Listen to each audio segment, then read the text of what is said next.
Evet, kaldığımız yerden devam ediyoruz. Şimdi son yapmış olduğumuz sırada şöyle V'lere başlamıştık, V boşluklarına.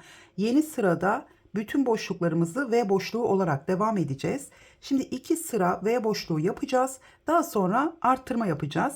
Arttırma yaptığımız zaman burada V'lerimizi yani bedenimizi birazcık genişletmiş olacağız. Şimdi ben large beden için kullanmış olduğum ipe ve tığ numarasına göre sizlere santim hesabını da vereceğim.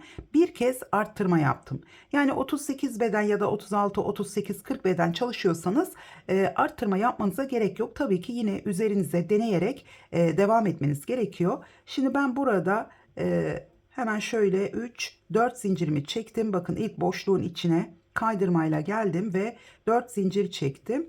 Burada boşluğun içine tekrar bir ikili trabzan yaptım. V boşluğuyla başlamış olduk. Şimdi bütün bedenler burada 2 sırayı öreceğiz. Daha sonra arttırmaları tekrar anlatacağım. Hemen devam ediyorum. Sıradaki V boşluğunun içine yine bir V yapıyorum. V'lerimizin arasında bir zincirimiz var. Evet, sıradaki V boşluğunun içine geldim. Buraya da bir V yaptım.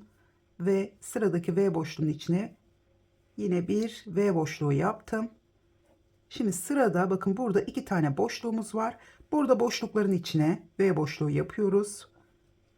Bir zincir, tekrar bir ikili trabzan. Bu şekilde. Şimdi bu sırayı V'lerle tamamlayalım. Yani zincir boşluklarına da V yapacağız. V boşluklarının içine de birer tane V yaparak ilerleyeceğiz.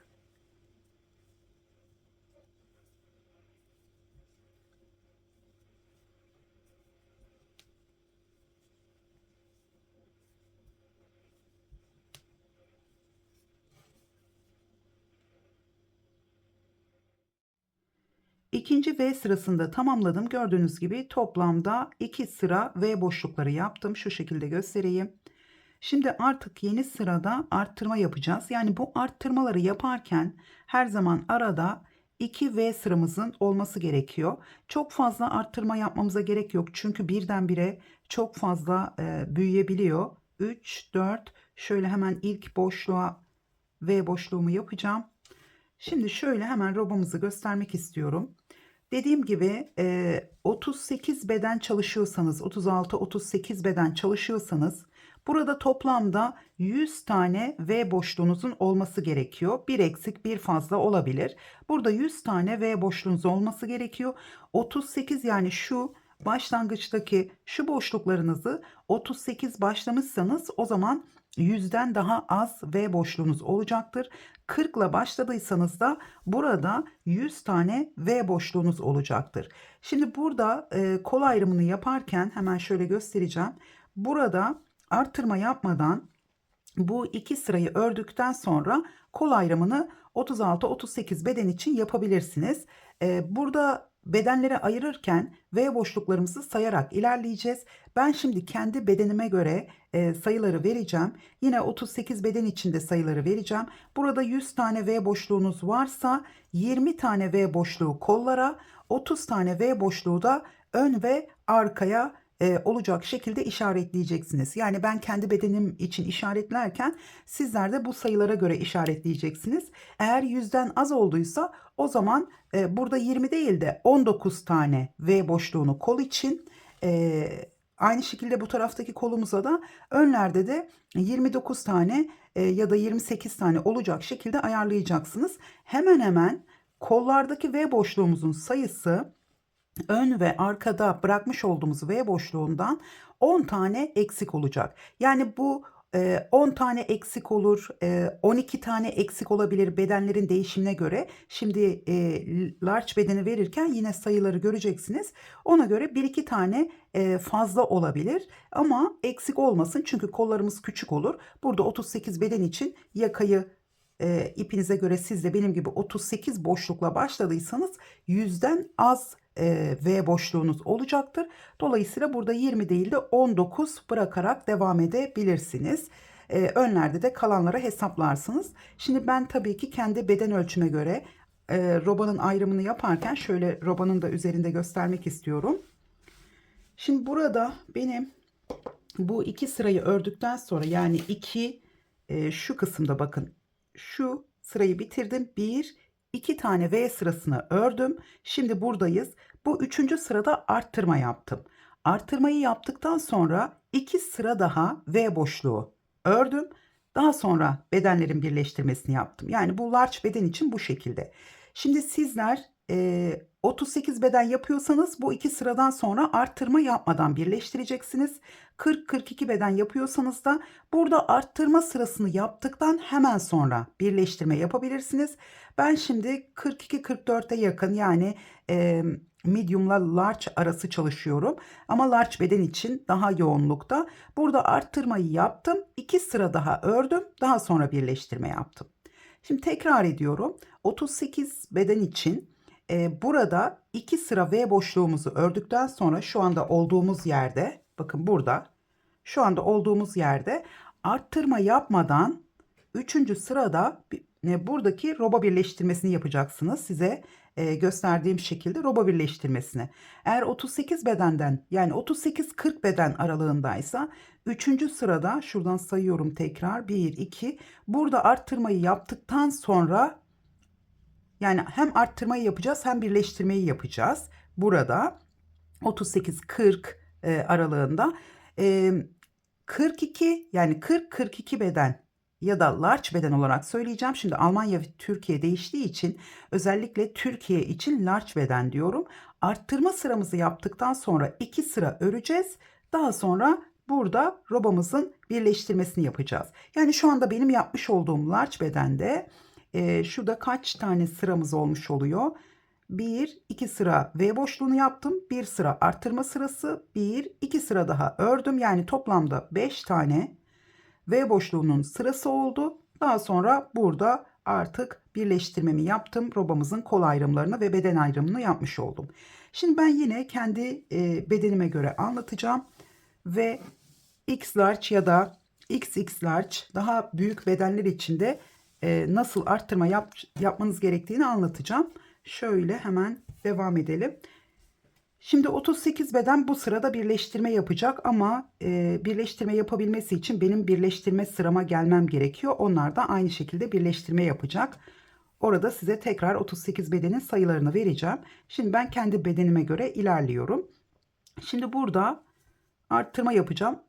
Videoyu atlatmadan izlerseniz yani ne kadar tekrar etsem de arada kaçırdıklarınız oluyor ve benim anlattıklarımı sormuş oluyorsunuz. O zaman gerçekten benim anlatmış olduğum sorulara yorumlarda cevap vermiyorum. Şimdi burada arttırma sıramıza başlıyoruz. Sırasıyla 5 tane V boşluğu yapıyorum. Şöyle ikincisi bu. Başlangıçta zaten hemen bakın boşluğa gelip yaptım her zamanki gibi. Şöyle üçüncüsü. Ve dördüncüsü, beşinci V boşluğunu yapıyorum. Şimdi beşinci V boşluğunu yaptıktan sonra şu iki V boşluğunun araya batarak bir tane arttırma yapacağım. Yani bir tane daha V boşluğu yapıyorum. Burada şaşırmayalım. Her zaman sayarak ilerleyelim. Bakın 2 V boşluğunun arasına yapmış oldum. Şimdi tekrar 5 tane V boşluğu yapıyorum. Daha sonra yine araya bir tane V boşluğu yapacağım. O şekilde bu sırayı tamamlayalım.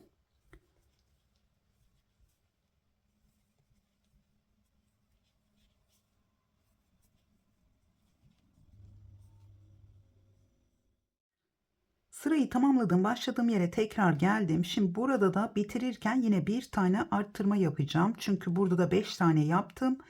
Burada da 5 tanemiz var. İkisinin tam ortaya şöyle bir tane daha arttırma yapıyorum. Tekrar buradaki 3. zincirin şöyle üzerinden ilmeklerimi aldım. Kaydırmayla kapattım. Hemen boşluğa tekrar geliyorum. Şöyle ipim kaçmasın diye hemen bir tane V boşluğu yapacağım. Bundan sonra her zaman V boşlukları yaparak ilerleyeceğiz. Örneğimizi tamamladık çünkü. Hemen şöyle ikinci V boşluğumu da yaptım. Bu şekilde bırakıyorum. Şimdi arttırma sıramızı yaptıktan sonra dediğim gibi 38 bedenden biraz büyük olsun istiyorsanız ya da her 38 beden aynı büyüklükte olmayacağı için Bu arttırma sırasını yaptıktan sonra 38-40 beden için hemen bu başladığımız ilk sırada birleştirme yani roba ayrımını yapabilirsiniz. Şimdi ben arttırma sırasından sonra 2 sıra daha V boşluğu yapacağım. Çünkü buradaki yani kolumuzun yüksekliğini ve genişliğini ayarlamaya çalışıyorum. Daha sonra bu 2 sırayı tamamladıktan sonra size yine artırma bilgisi vereceğim. Daha büyük bedenler için yani large bedenin üzerinde olanlar için yine tekrar farklı bir şekilde artırmayı nasıl yapacağımızı göstereceğim. Şimdi 2 sırayı tamamlayıp tekrar geliyorum. Şimdi benim burada örnek parçamda da toplamda 60 tane burada artırmamı yaptıktan sonra 60 tane V boşluğum oldu. Tabii ki bu çok küçük bir örnek çalışması. Sadece roba ayrımını nasıl yaptığımı göstermek istiyorum. Yani burada işaretleyicilerimizi takarak nasıl roba ayrımını yaptığımızı göstereceğim. Şimdi tabii ki bu çok küçük bir sayı. Bu şekilde yapmayacaksınız. Benim örnek çalışmam. 60 tane V boşluğum var. Kol ayrımlarını yaparken bakın buraya 10, buraya da 10, 20, 20 şeklinde ayrım yapıyoruz. Şimdi buradaki sayımızın değişkenliğinden dolayı sizin yapacağınız arttırmaların farklı olmasından dolayı buradaki rakamlar her zaman böyle 10, 20, 30 şeklinde düşmeyebilir. Dolayısıyla burada arada 10 tane V boşluğunun eksik olmasına dikkat edeceğiz. Yani buradaki bedendeki sayımız koldan 10 fazla olacak. Fakat bu şu şekilde de ilerleyebilir. Benim kendi yapmış olduğum robada şimdi bir de başlangıçta çok da güzel çizemedim ama başlangıçta şu boşluklarımızı 38 boşlukla başladığım için benim burada 114 tane yani siz large beden yapıyorsanız 114 tane V boşluğum oldu. Dolayısıyla burada roba ayrımını yaparken şu şekilde yaptım. Şöyle bunları ölçerek size yine göstereceğim. Önden veriyorum bu bilgileri. 23, 23. Bu önlerde de 34 tane V boşluğum var. Bakın burada tam 10 tane V boşluğu eksik değil. Burada 11 tane fazladan olmuş oldu. Yani 11 V boşluğu burada. 11 de arkada fazladan olmuş oldu kollardaki V boşluklarına göre. Dolayısıyla bu şekilde olabilir. Yani burası 22 olabilir. Burası 33 olabilir ama her zaman burada 10 tane fazla olabilmesi için önlerin bir fazla olması yani önlerin biraz daha büyük olması önemli. Tabii ki buradaki kolun ölçüsünü de hesaba katarak ben burada 23 tane V boşluğu yaptım. Şimdi sizler daha büyük beden, şimdi şuraya da L beden yapalım. Şöyle benim bedenim bu. Daha büyük beden yaptığınız zaman burada 114 değil 124 olabilir.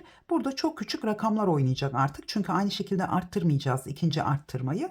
Onları da tekrar yine sırası geldiğinde göstereceğim. Şimdi ben burada 2 tane V boşluğu sırasını tamamlayacağım. Dediğim gibi sizler küçük beden yapıyorsanız belki 38 beden içinde sadece bir kez arttırma yapıp ölçüp ona göre ilerleyebilirsiniz. Yine ölçüyü de vereceğim. Hemen şöyle hatta burada bir kez ölçü vereyim size şimdiden. Şöyle arttırmamı yaptıktan sonra biraz böyle güzel ipim esniyor.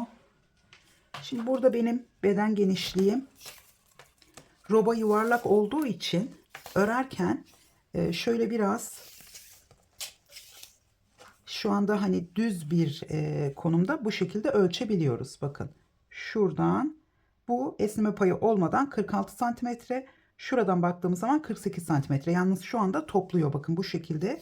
Çünkü ben bunu üzerime giyerek ölçtüm 53 santimetre. Yani burası toplamda 53 santimetre oldu. Şu anda ipimiz topladığı için bu şekilde. Şimdi sizler ölçme yaparken birleştirme yapmadan önce şöyle robamızı koyalım. Bakın bu şekilde de ölçebilirsiniz 38 beden içinde. Kol ayrımlarını yaptıktan sonra şöyle tabii ki bunu biraz daha büyüttüğümüz zaman buradaki yuvarlak biraz daha aşağıya düşüyor. Bizim burada sayılarımız az olduğu için daha düz bir görünüm var. Şöyle mezuremizi şöyle biraz yuvarlatarak bu şekilde ölçerek ilerledim. Tabii ki birleştirip biraz ördükten sonra santim hesabı daha doğru oluyor. Burada birleştirmeden önce aldığımız ölçüler yaklaşık hesap olmuş oluyor. Tam olmuyor. Bu şekilde ölçebilirsiniz. Yani kolları ayırmadan önce şöyle yaparak yani bu metremizi böyle düzelterek ölçebilirsiniz. Aynı şekilde kolların genişliğini de. Şimdi birleştirmeyi yaparken daha iyi anlayacaksınız. Ben bu şekilde ön bilgi veriyorum sadece. Evet, 2 sırayı tamamlayıp tekrar geliyorum.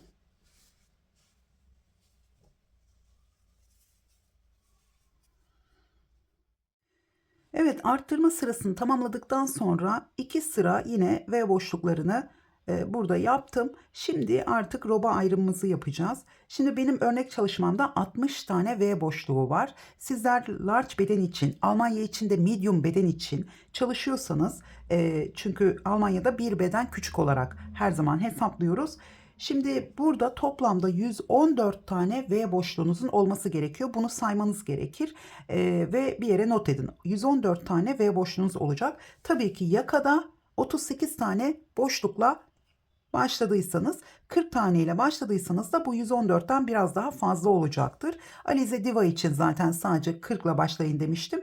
Bu tarz ipler için de 38 tane yeterli. Oldukça geniş bir yakası var bluzumuzun. Daha sonra toplayacağız. Şimdi burada beden ayrımını yaparken bakın şöyle sıranın sonuna geldiğimde burada birleştirmemi yaptım. Boşluğun içine kaydırmayla gelip bir zincir çekip ipimi uzun bırakarak kestim. Şimdi burada ilk boşluğumuzu takıyorum, işaretleyicimizi ilk boşluğa V boşluğuna takıyorum.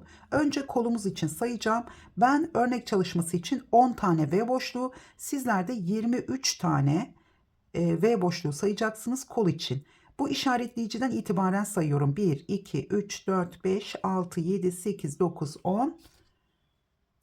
Şöyle bu işaretleyiciler de kola dahil, bedene dahil değil. Şimdi beden için 20 tane bırakacağım. Sizler 114 tane boşluğunuz varsa o zaman burada 34 tane V boşluğu bırakacaksınız. Şöyle 2, 4, 6, 8, 10, 12, 14, 16, 18, 20. 21.'ye takıyorum kol için. Ortada tam olarak 34 tane kalması gerekiyor. Siz de burada 35. V boşluğuna kol için işaretleyicinizi takın. Burada tekrar 10 tane sayacağım. Sizler 23 tane işaretleyicinin olduğu yerden itibaren 2, 4, 6, 8, 10. 10'uncunun içine takıyorum. Bunlar kola dahil işaretleyiciler. Hemen burada da kontrol ediyorum. Arka bedeni 2, 4, 6, 8, 10, 12, 14, 16, 18 ve 20 tane de arka beden için var. Şimdi hemen şöyle bakın üst üste getirelim işaretlediğimiz yerleri. Şimdi burada bedeninizi, yani ben tabii ki kendi elimin yapısına ve ipime, tığ numarama göre hesapladığım için gerçekten bu yuvarlak robada ince ince hesap yaptım. Birleştirdikten sonra biraz ördükten sonra tekrar söktüm, yeniden ördüm. Yani tam robayı oturtturabilmek için. Şimdi şöyle yaklaşık bir hesap verecek. Bunu şöyle ölçüyoruz. Bakın biraz şöyle geldim. Buradan tekrar şöyle yapıyorum. Şöyle biraz yuvarlatıyorum metreyi. Bakın 29. Benim örnek çalışmam 29 olmuş. Large beden içinde benim burada 53 santimetre var. Yalnız üzerimize giydiğimiz zaman esneme yapıyor. 4 milimetre tığ kullandım. Özellikle biraz salaş olması için. O yüzden esneme yapıyor. Bu şekilde biraz topluyor. Şimdi bunu birleştirme yaparken şunu da hemen birleştirmeye geçmeden önce şunu da söylemek istiyorum. Daha büyük beden yapmak istiyorsanız 2 sırayı ördükten sonra bu ipimizin kestiğimiz yerden siz devam edeceksiniz. 2 sıra ördükten sonra arttırma yapabiliyoruz. 3. sırada bir kez daha arttırma yapacaksınız. Yalnız birdenbire arttırma yapınca bu yuvarlak robada çok fazla büyüyebiliyor. O yüzden bu 3. sırada large bedenden daha büyük yapıyorsanız 5 tane değil de 7 tane, 1, 2, 3, 4, 5, 6, 7 tane V boşluğu yaptıktan sonra araya bir tane arttırma yapın. Yani 5 değil 7 tane ördükten sonra araya bir tane arttırma yaparak bu sırayı tamamlayın. Sayıları da, yani bu ayrımı yaparken mantığını çizerek anlatmıştım size. Ona göre ayarlamanız gerekiyor. Ben burada bir de şöyle bakın hemen kendi robamda göstermek istiyorum. Burada işaretleyicileri taktıktan sonra burada 23 tane var toplamda. 23 tane hemen şöyle ölçümünü yaptım. Bu zaten biraz omuzdan aşağıya düşüyor. Şöyle yine biraz esneteceğim çünkü topluyor ipimiz. Bakın 20 santimetre genişliğinde oldu. Burası 20 santimetre genişliğinde oldu. Large beden için yeterli bir genişlik. O yüzden sizler de buna dikkat ederseniz, yani 20 değil 19 olabilir ama 20, tam 20 değil 21 santimetre olabilir elinizin yapısına göre. Ve tabii ki beden yapınıza göre de size 20 santim, kolunuzun genişliği burası. Düştükten sonra, yani şu kısım değil, şuranın yüksekliği değil, bu omuzdan üzerinize düşecek. Zaten burayı ördükten sonra, ilk birleştirmeyi yaptıktan sonra üzerinize mutlaka deneyin. Denedikten sonra tekrar arttırma ya da aradaki zincir sayınızı fazlalaştırabilirsiniz. Şimdi burada kol birleştirmesini yaparken, çünkü zinciri çekeceğiz. Hemen şöyle ipimi alıyorum. Şu ilk boşluğa bakın, bu ilk boşluk kola dahil. O yüzden ben şuradan, şu bedenin olduğu ön bedenden başlayacağım. Hemen buraya batıyorum. Şöyle şu zincirimi arada yürüteceğim. 2, 3 ve 4 tane zincir çektim. Ön bedenin ilk trabzanından başladım. Hemen buraya V boşluklarıyla devam ediyorum. Şimdi kolun olduğu yere kadar, ikinci kolumuzun olduğu yere kadar V boşluklarımızı yapalım. Hemen orada birleştirmeyle devam edeceğiz.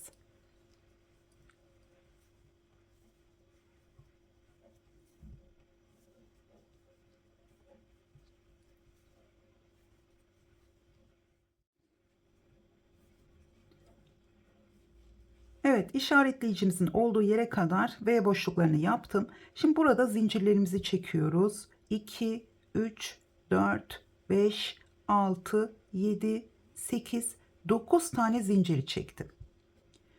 Burada sizler 38 beden için arttırma yapmadan bu ayrımları yaptıktan sonra burada 7 tane zincir çekebilirsiniz. 7, 9, 11 bu şekilde tek sayılar olacak şekilde zincirlerinizi çekebilirsiniz. Yani 2 fazla 2 eksik olacak şekilde. Şimdi bunu şöyle, bakın şöyle kapatıyorum. Şuradan şöyle dönüyorum. Buradaki bedenimizin ilk şu işaretleyicileri bırakıyorum. Onlar kola dahil. Hemen buraya geliyorum. Arka bedene ilk V boşluğunu yapıyorum. Şimdi daha büyük, yani ölçüleri yaparken large beden olsun, X large beden olsun, burada zaten 1-2 tane V boşluğunuzun fazla olması, her bedende 1-2 tane V boşluğunuzun fazla olması bir beden büyütür. O yüzden arttırmaları 7 tane V boşluğu bırakıp bir tane arttırın demiştim. Belki 8 tane bırakarak da yapabilirsiniz. Bunu denemeniz gerekiyor. Üzerinize giyerek denemeniz gerekiyor. Burayı ölçerek ya da kullanmış olduğunuz bir bluzun üzerine de ölçerek bu bölümü, beden kısmını o şekilde ilerleyebilirsiniz. Şimdi burada çekmiş olduğumuz zincir sayısı hem kolun genişliğine dahil olacak, hem de bu bedenin burada almış olduğumuz ölçünün üzerine dahil olmuş olacak. Bunların hepsini hesaba katmamız gerekiyor. Burayı ölçtüğümüz zaman çok küçük gelebilir ama buradaki zincirle birlikte, tabii ki buradaki zinciri daha da fazla arttıramıyoruz. O zaman kol altında potluk olabiliyor. 38 beden 7 tane zincir çeksin. Ben şu anda bakın large beden içinde 9 tane zincir çektim. Sizler X large beden yapıyorsanız o zaman 11 tane 12 tane zincir çekerek ilerleyebilirsiniz. Çok fazla arttırmıyoruz burada zincir sayımızı. 1-2 sayı oynatıyoruz. Hemen burada şimdi devam ediyorum. Yine diğer işaretleyicimizin olduğu yere gelince tekrar birleştirme yapacağız.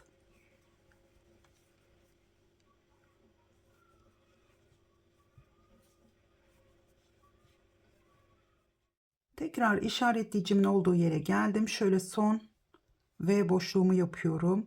Burada da ipimiz var. Şöyle üzerine öreceğim. Bakın ilk iki ilmeğimi aldım. V boşluğu olduğu için şöyle tekrar ipimi yukarıya çektim. Bu şekilde devam ediyorum. Şimdi zincir çekeceğim. Son V boşluğunu yaptım. Yine 9 tane zincirimiz var. Zincirlerimizi çok sıkı çekmeyelim. Şöyle 2. Burada da düğüm denk geldi ama yapacak bir şey yok. Şöyle 1, 2, 3, 4, 5. Zincirimi de arada yürütüyorum. 6 zincirimi diyorum, ipimi. 7, 8 ve 9. Evet, biraz bozuk oldu ama üzerine öreceğiz. Şimdi bu zincirimizi şöyle, bakın burada ilk başladığımız V boşluğumuz var. Şöyle katlıyorum. Hemen buraya üçüncü zincirin içine batıyorum. V boşluğumuzun üzerine kaydırmayla birleştirmemi yapmış oldum. Burada kol ayrımımız bu şekilde.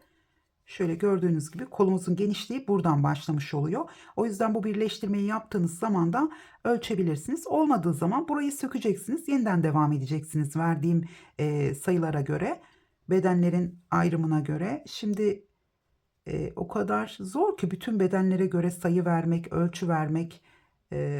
Ben o yüzden yaklaşık veriyorum bunları. Hep aynı şekilde mantık yürüteceksiniz. Ben kendi bedenim için nasıl ilerliyorsam sizler de mantık yürüterek, yani o burada bu kadar zincir çekmiş ya da burada bu kadar santim hesabı var, o zaman ben de şu kadar yapmalıyım gibi mantık yürütmeniz gerekiyor. Şimdi buradan yine devam ediyorum. 3 4 zincir çektim. Yine ilk V boşluğu içine V yapıyorum. Buradan sırayı devam ediyorum. Şimdi yine zincirimizin olduğu yere kadar V boşluklarını yapalım. Hemen orada da bu ikinci sırayı zaten tamamladıktan sonra kendiniz ilerleyebileceksiniz. Burada ikinci sırayı yaptıktan sonra üzerinizde deneyin. Kollarınızı rahatlıkla hareket ettiriyorsanız sizin için kol genişliği yeterlidir. Tabii ki bedeninizin genişliği de aynı şekilde. Biraz örüldüğü zaman tam ölçü belli oluyor. Bu şekilde dikişsiz roba yaptığımız zaman, mesela bu birleştirmeyi yaptığımız ilk sırada biraz gergin olabiliyor. Sonra ördükten sonra daha rahat olabiliyor. Yakada da aynı şekilde. Yakalarda da böyle başlarken zincirin üzerine bir iki sıra ördükten sonra daha geniş oluyor, daha rahatlıyor.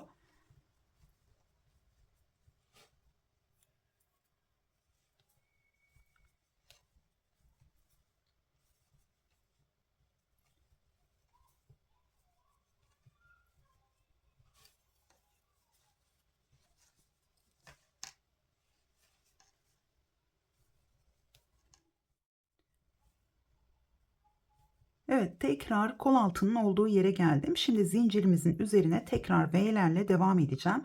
Başlangıçta bir tane zincir atlıyorum. İkinci zincirin içine battım. Hemen bir V boşluğu.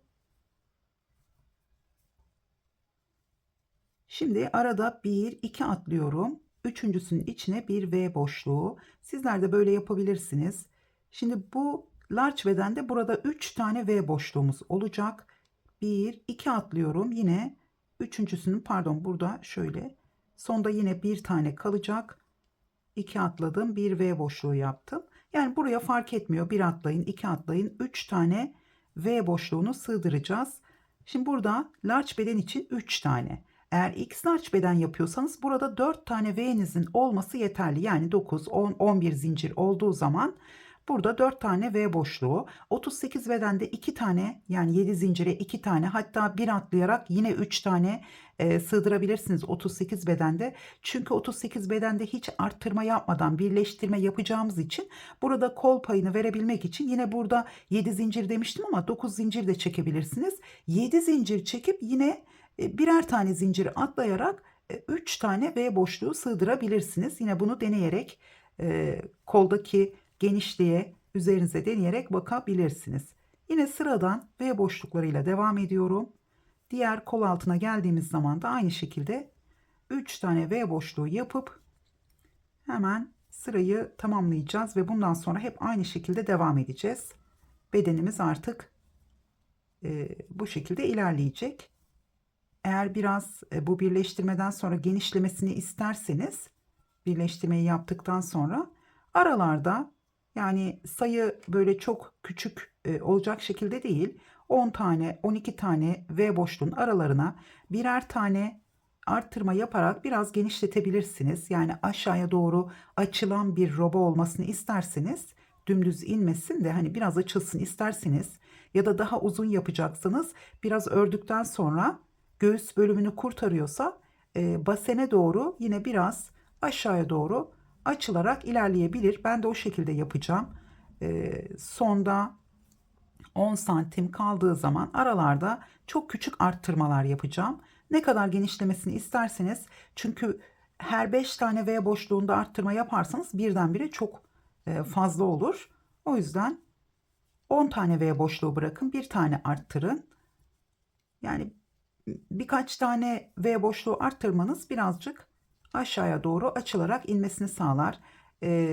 Etek üstü değil de basenlere kadar bluzunuzun inmesini istiyorsanız ya da bunu elbise olarak yapmak isterseniz de şimdi yukarıdan başlayarak aralarda arttırmalar yaparak böyle ufak ufak, yani her sırada 5 tane mesela V boşluğunuzu arttırma yapabilirsiniz. Yani toplam sayınıza 5 tane ekleyerek bunun sayılarını artık sizin hesaplamanız gerekiyor. Ben sadece fikir veriyorum şu anda. Önemli olan bu robanın bu kısmının birleştirilip bedene tam oturtabilmemiz. Evet, tekrar kol altının olduğu yere geldim. Burayı örerken size de ayrıca fikir veriyorum. Şöyle hemen hızlıca ilerleyeceğim. Evet, tekrar zincirimizin olduğu yere geldim. Burayı bir kez daha göstereceğim. Hemen başlangıçta bir tane zincir atlıyorum. İkincisinin içine bir V boşluğu. Tekrar arada 2 tane atlayacağım. Tam ortaya gelecek şekilde. Başlangıçlarda bir tane atlamaya dikkat edelim. Çünkü kolu örerken bunu göstereceğim. Kolumuza devam ederken ortalarda 2 tane atlayın. Bu kısımlarda. Buralarda hep bir tane atlayalım. Tekrar bir, şöyle bakın. Yine bir tane atladım. Çünkü 3 tane zincirim kaldı. Evet, 3 tane V boşluğu yaptım. Her beden için kol altında bir tane V boşluğu fazla olacak şekilde zincirinizi çekebilirsiniz. Şöyle 1, 2, 3. zincire şuradan alıyorum ben. Şöyle tığımı döndürerek 2 ilmeği aldım ve kapattım. Buradan sonra artık aynı şekilde V boşluklarıyla devam ediyoruz. Hep aynı şekilde devam ediyoruz. Sadece şu bölümlerde, şimdi burada 3 tane var. Şu başlangıçla birlikte 5 tane, şu 6, şöyle 2, 4, 6, 7. Şimdi bu kısımlara geldiğim zaman ben ön bedenleri örerken her zamanki elimin ayarıyla trabzanları uzattım. Bu kısımlarda şuradan başladım. Yani her zaman saymadım da, biraz öncesinde biraz da sonrasında 3 kere de çıkarak yaptım trabzanlarımı. Çünkü yuvarlak roba olduğu için ön ve arka beden biraz daha uzun oluyor bu kol altına göre. Buradaki ölçüyü biraz şöyle bakın, kapatıp hemen bakalım. Daha iyi göreceksiniz. Şimdi burada hafif bir ovallik oluşuyor. Bu benim ölçüm küçük olduğu için burası biraz daha düz duruyor. Yani şöyle düzeltin. Şu şekilde bu kısımlarda, şu kısımlarda birazcık trabzanlarımı uzatarak yaptım ki buradaki yükseltiye tam düz bir şekilde ilerleyebilmesi için. Yani birkaç sıra şu bölümlerde, şu kısımlarda dediğim gibi 7 tane V boşluğunun üzerinde. Burada yine uzatarak ördüm ama burada şöyle 3 kere de çıkarak yaptım bakın. Şöyle hemen göstereceğim. Şimdi burada yine 4 zincir çektim. Biraz geniş çekiyorum. Zincirlerimi gevşek çekiyorum. Geniş diyorum. Burada ilkinden tek, ikisini birlikte, ikisini birlikte. Bu şekilde burada başlangıçta 2 tane V boşluğunu böyle devam ettim. Bazen 3 tane yaptım. Bir zincir, yine 3 kere de çıkarak yapıyorum. Bakın ilkinden tek, ikisini birlikte, ikisini birlikte.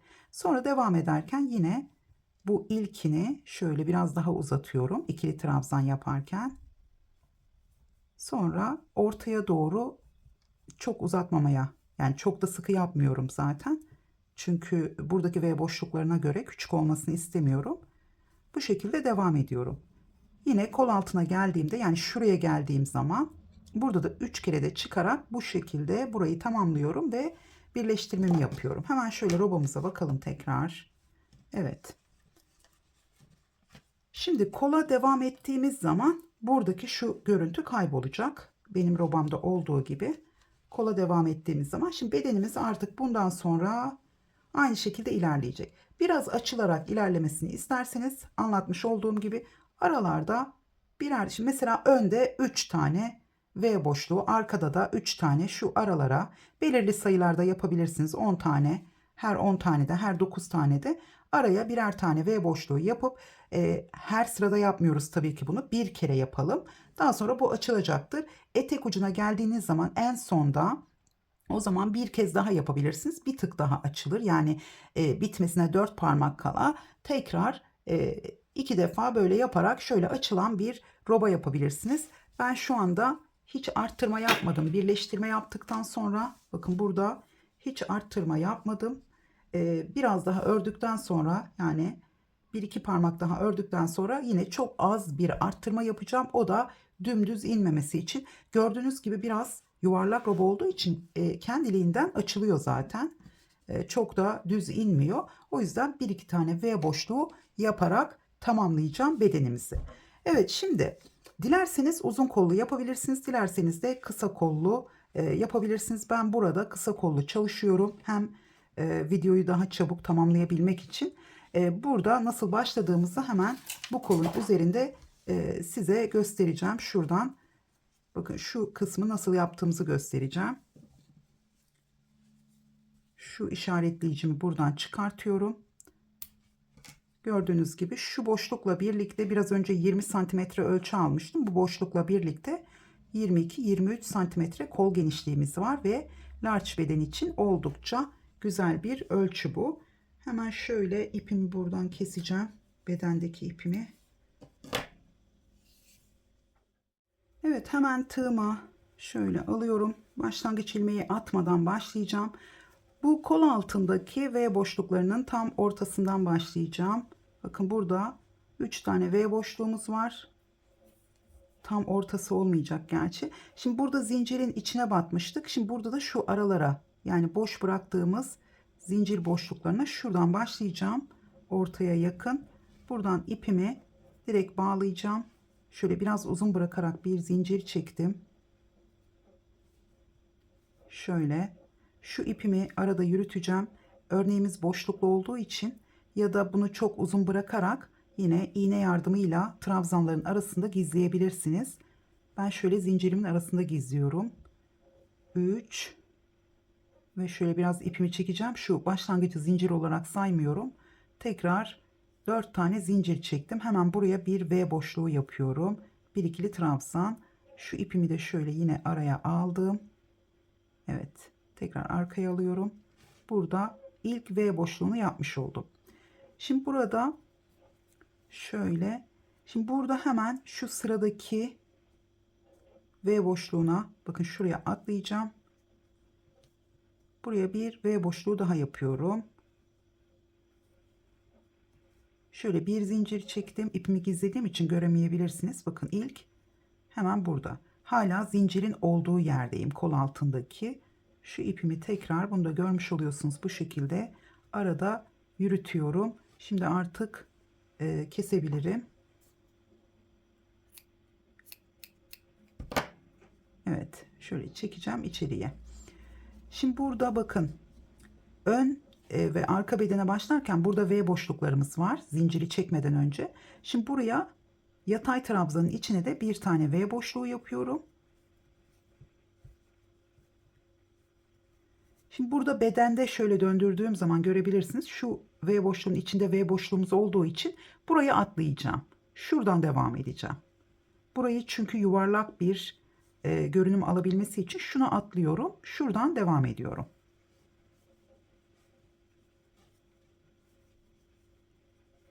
Bakın bu şekilde.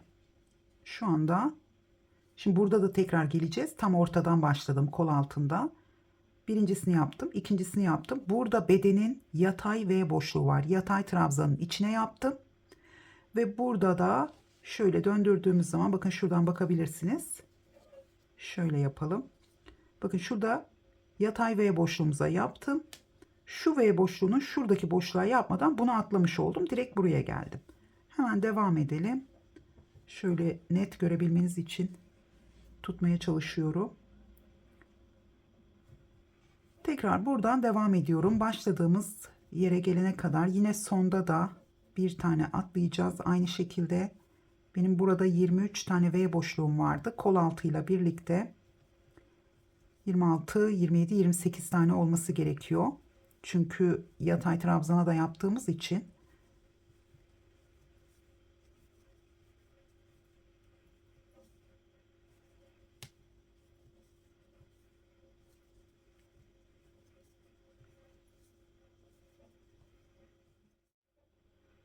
Evet, başladığım yere tekrar geldim. Şimdi burada yine dönerken kolun bu tarafında şöyle bakın, şu V boşluğumuzu atlayacağız. Şimdi son V boşluğunun içine, burası kola dahil olan V boşluklarımız, işaretleyicimi çıkardım burada. Şimdi burada şu kısmı atlıyorum. Şunu. Bakın şöyle tuttuğumuz zaman biz buradan başlayıp sonra zincir çekmiştik. Şurada yatay trabzanımız var. Yani bunun üzerinden başlamıştık ilk sıraya. Bu yatay trabzanımızın, bunun içinde zaten V boşluğu olduğu için bunu karıştırmayalım. Bunu atlıyorum. Şu yatay V boşluğumuza bir tane, hemen şurada da başlangıç ipim vardı. Onu tekrar yürütüyorum. Buraya bir ve daha yaptım. Şimdi bundan sonra zincirimizin olduğu yere geliyoruz. Şimdi burada hemen bakın, şurayı karıştırmayalım. Şimdi burada V'lerimiz var. Burada da zincir boşluğumuz var. Hemen ilk bir bıraktığımız bir zincir boşluğuna bir V yapıyorum. Tekrar buraya geldim. Buraya da bir V yapıyorum. Burada çok fazla potluk olursa bu ilk zincirin içine yaptığınız şu V'yi de yine atlayabilirsiniz, ama burada çok boşluk olabilir. Buraya bir tane trabzan yaparak da atlayabilirsiniz. Şimdi benim burada gördüğünüz gibi 1, 2, 3, 4, 5 tane oldu. Hemen diğer kolda da kontrol etmek istiyorum. Unuttum çünkü. Şöyle bakalım.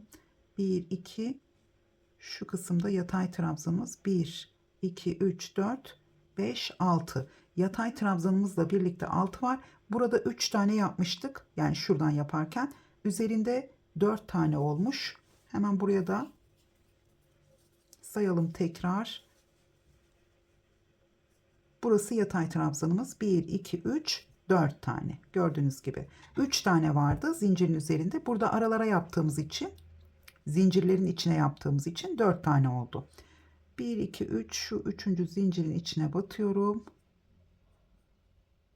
Burada iplerimizi gizlediğimiz için biraz böyle dikkatli yapalım. Tekrar çıkmasın. Kaydırmayla bağladım. Tekrar kaydırmayla V boşluğun içine tekrar 4 zincir ve bedende olduğu gibi bundan sonra V boşluklarıyla devam ediyoruz. Şimdi kolları aynı şekilde devam etmeyi düşünüyorum. Uzun kollu yapmak isterseniz sonda tığ işi lastik yapabilirsiniz. Her V boşluğun içine 2 tane ikili trabzan yaparak daraltma yapabilirsiniz. Çünkü burada 3 tane trabzandan oluşuyor aslında.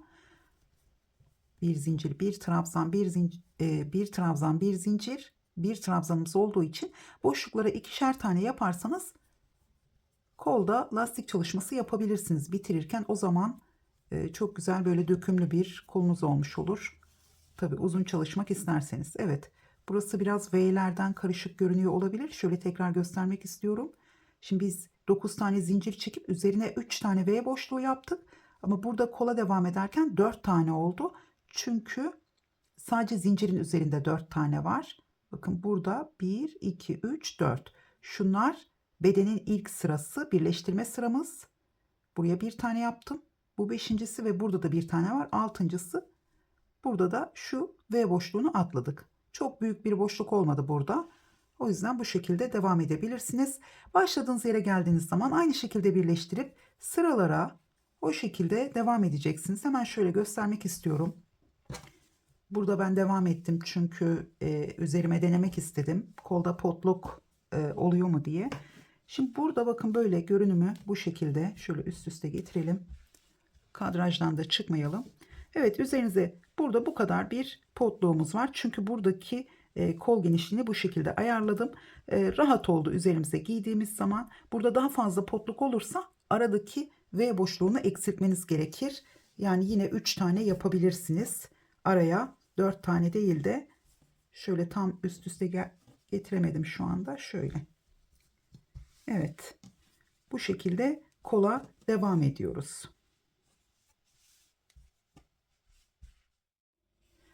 Evet, şimdi kenar çalışmasıyla devam edeceğiz. Öncelikle yakada göstereceğim. Bunu kolda ve etek ucunda da aynı kenar çalışmasıyla bitirebilirsiniz.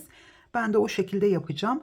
Yalnız kolları uzun yaptığınız zaman eğer kolların bitimini daha geniş olmasını istemiyorsanız o zaman lastik çalışmasıyla bitirebilirsiniz. Yani tığ işi lastik yapabilirsiniz. Lastik çalışmasını göstermeyeceğim. Bununla ilgili YouTube'da videolar bulabilirsiniz. Tığ işi lastik olarak aratabilirsiniz.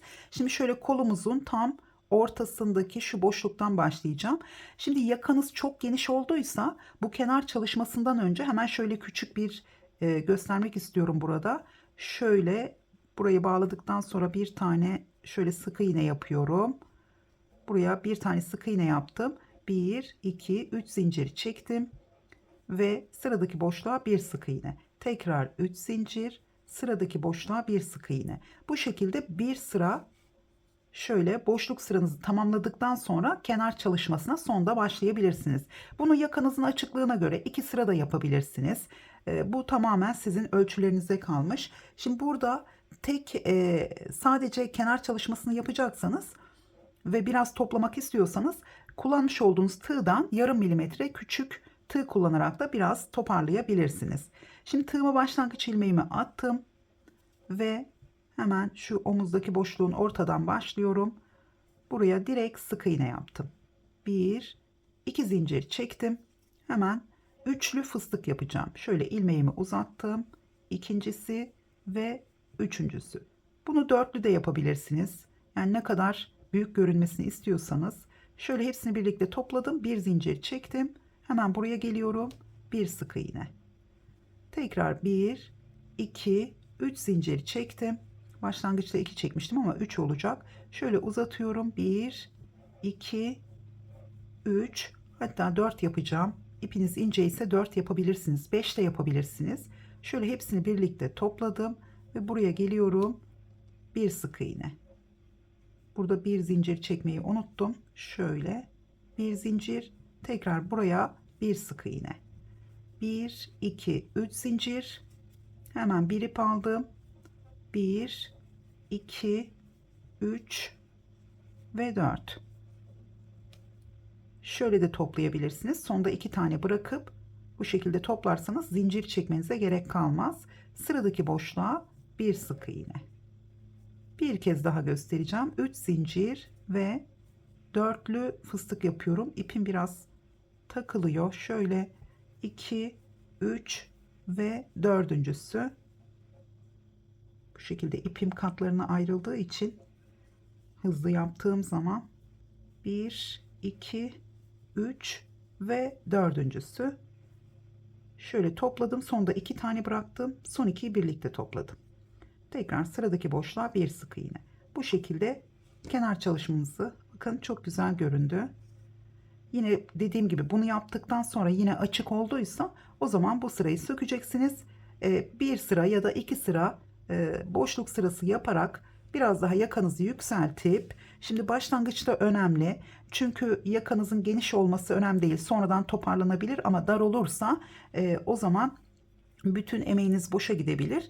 Bu şekilde kenar çalışması yapıyoruz. Aynı kenar çalışmasını kollarda da, yani kısa kollu yaparsanız burada sırayı tamamladıktan sonra ipinizi kesmeden hemen buraya kaydırmayla gelip burada bir sık iğne, 3 zincir ya da direkt 3 zincir fıstığınızı yapıp sıradaki V boşluğunun içine bir sık iğne, tekrar 3 zincir, yine fıstığınızı yapıp sıradaki V boşluğuna sık iğne yaparak kenar çalışmanızı tamamlayabilirsiniz. Çok kolay bir kenar çalışması. Sizler farklı kenar çalışmaları da yapabilirsiniz. Evet, bluzumuzun anlatımı bu kadar. Bütün ayrıntıları vermeye çalıştım. Yine de unuttuğum yerler olursa bana yorumlarda yazabilirsiniz. Umarım beğenmişsinizdir. İzlediğiniz için teşekkür ediyorum. Tekrar görüşünceye kadar hoşça kalın.